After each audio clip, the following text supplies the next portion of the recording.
అంబటి నివాసం కార్యాలయంపై దాడి చేస్తే ప్రశ్నించే గొంతులు ఆగిపోయాయని భావించడం మూర్ఖత్వమని వైసీపీ యువ నాయకుడు బైరెడ్డి సిద్ధార్థరెడ్డి స్పష్టం చేశారు. దాడి చేసిన టీడీపీ నాయకులు బయట స్వేచ్ఛగా తిరుగుతూ ఉంటే దాడికి గురైన అంబటి మాత్రం జైలులో ఉన్నారని ఆందోళన వ్యక్తం చేశారు. వెంకటేశ్వర స్వామితో పెట్టుకున్న కూటమి ప్రభుత్వం నామరూపాలు లేకుండా పోతుందని జోస్యం చెప్పారు. జన సైనికులు కూలీ చేస్తుంటే టీడీపీ లాభం పొందుతుందని అన్నారు.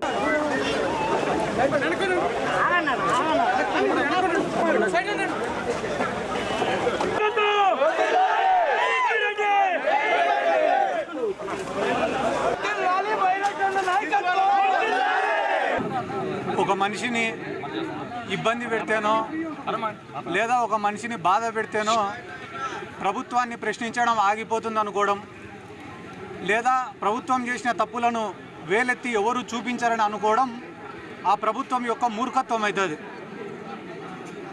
ఈరోజు దాదాపుగా 2000 మంది అంబటి రాంబాబు గారి ఇంటిపైన దాడి చేస్తే అంబటి రాంబాబు గారు ఈరోజు బాధితుడు, విక్టిమ్ ఆయన. కానీ ఈరోజు బాధితుడిని రాజమండ్రి సెంట్రల్ జైల్లో పెట్టి ఎవరైతే నిందితులు ఉన్నారో, ఎవరైతే ఈ క్రైమ్కి పాల్పడినారో, ఈ దాడికి పాల్పడినారో వాళ్ళందరూ స్టేషన్ బెయిల్ తీసుకొని ఇదే గుంటూరులో స్వేచ్ఛగా తిరుగుతున్నారు. అంబటి రాంబాబు గారి పైన దాదాపుగా 36 కేసులు పెట్టినారు. అంటే ఈ ప్రజాస్వామ్యాన్ని కూనీ చేయడమా కాదా అనేది రాష్ట్ర ప్రజలందరూ కూడా ఆలోచించుకోవాల్సినటువంటి అవసరం ఉంది. ఎందుకంటే అంబటి రాంబాబు గారు సామాన్యమైన వ్యక్తి కాదు. ఎందుకంటే ఆయన ఒక మాజీ ఎమ్మెల్యే, మాజీ మంత్రి, ఉమ్మడి రాష్ట్రంలో ఏపీఐఏసీ చైర్మన్గా పనిచేసినారు, అనుభవం ఉన్న నాయకుడు. ఆయన వయసు కూడా దాదాపుగా 67 సంవత్సరాలు 70 సంవత్సరాలు ఉంది. ఒక సీనియర్ సిటిజన్ ఆయన. అటువంటి వ్యక్తి పైన ఇంత కక్ష సాధింపు ఉంటే ఇంకా ఈ రాష్ట్రంలో సామాన్యులకు భద్రత ఉందా లేదా అనేది ప్రతి ఒక్కరు కూడా ఆలోచించుకోవాల్సినటువంటి అవసరం ఉంది. ఎందుకంటే గాలిలో ఒకసారి ఎమ్మెల్యేగా గెలిచి ఆ తర్వాత 5 ఏళ్లకు ఎన్నికలకు కూడా కనపడకుండా పోయిన వాళ్ళు ఈ రాష్ట్రంలో చాలామంది ఉన్నారు. కానీ అంబటి రాంబాబు గారు అట్లా కాదు.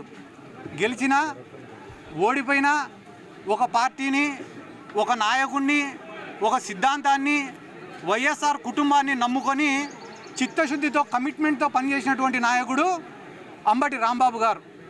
నిన్న అసెంబ్లీలో ఆయన జైల్లో ఉన్నారు, ఆయన పైన 30 కేసులు పెట్టినారు. అయినా కూడా కడుపు మంట సాలలే వీళ్ళకందరికీ. నిన్న తెలుగుదేశం పార్టీ వాళ్ళు ఫీజు రియంబర్స్మెంట్ బకాయిలు ఏమైనారా అంటే సమాధానం లేదు. ఆరోగ్యశ్రీ సేవలు ఎందుకు ఆపేసినారా అంటే సమాధానం లేదు. 99 రూపాయలకే ప్రభుత్వ భూములన్నీ కూడా ఎందుకు ఇచ్చేస్తున్నారంటే సమాధానం లేదు. హోమ్ మినిస్టర్ ఏం మాట్లాడుతుంది వీటికి సమాధానం అడిగితే తెలుసా? అంబటి రాంబాబు గారు ఇటు అన్నారంట.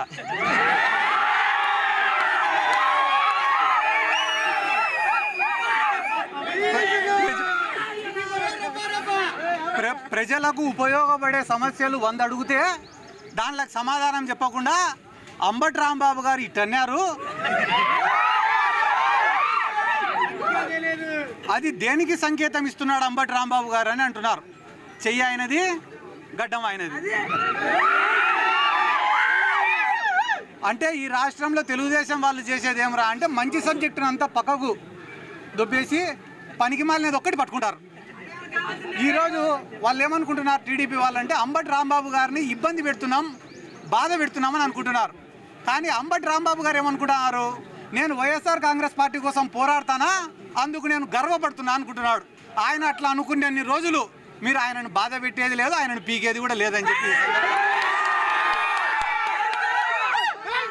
జీవితంలో ఎప్పుడైనా ఒకటి ఉంటుందన్న. ఏంది రాది అంటే మనం చేసే తప్పులు మనకు చాలా చిన్నగా కనిపిస్తాయి, కానీ ప్రపంచానికి చాలా పెద్దగా కనిపిస్తాయి.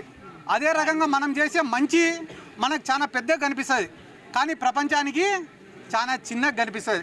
ఈరోజు కూటమి ప్రభుత్వం యొక్క పరిస్థితి ఏమరా అంటే పొద్దున్న నుంచి రాత్రి వరకు చేసేటివన్నీ కూడా తప్పులే, అయినా కూడా వాళ్ళ కళ్ళకు అవి కనపడ్డంలే. తిరుమల లడ్డు విషయమే దీనికి ఉదాహరణ. వాళ్ళ దృష్టిలో తిరుమల లడ్డు అనేది చాలా చిన్న విషయం, కానీ అది చిన్న విషయం కాదన్నా. పోయి వీళ్ళు వెంకటేశ్వర స్వామితో పెట్టుకున్నారు, నామరూపాలు లేకుండా పోతారు అతి త్వరలో అని కూడా ఈ సందర్భంగా నేను తెలియజేస్తున్నా. మనసుతో ఆలోచించే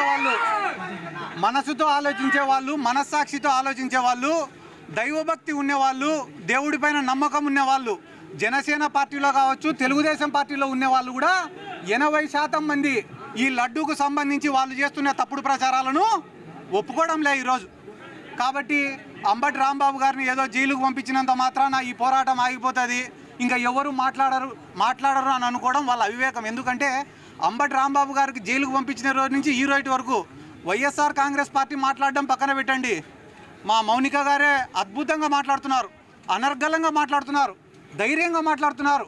జరిగిన దాడి గురించి, జరిగిన అన్యాయం గురించి రాష్ట్ర ప్రజలకు స్పష్టంగా వివరించినారు.